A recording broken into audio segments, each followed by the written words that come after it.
we'll guide you through how to understand Replit pricing. If you find this helpful, consider subscribing and liking the video. First, go to the Replit website and make sure you're logged into your account. Once you're on the homepage, look at the bottom left and click on the Upgrade to Replit Core. This will take you to the pricing page where you'll see different plans laid out.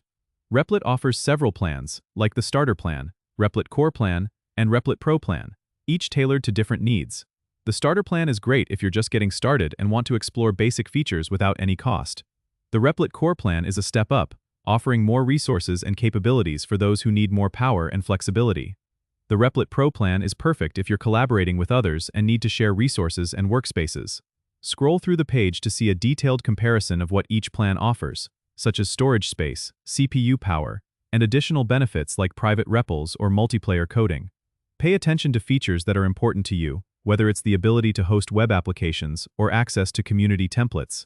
If you have specific needs, you can click on each plan to get more information, or even start a trial to see which one suits you best. Remember, you can always upgrade or downgrade later based on your usage and requirements. Understanding these pricing tiers will ensure you choose the right plan that fits your needs and budget. Don't forget to subscribe and comment if this helped you out.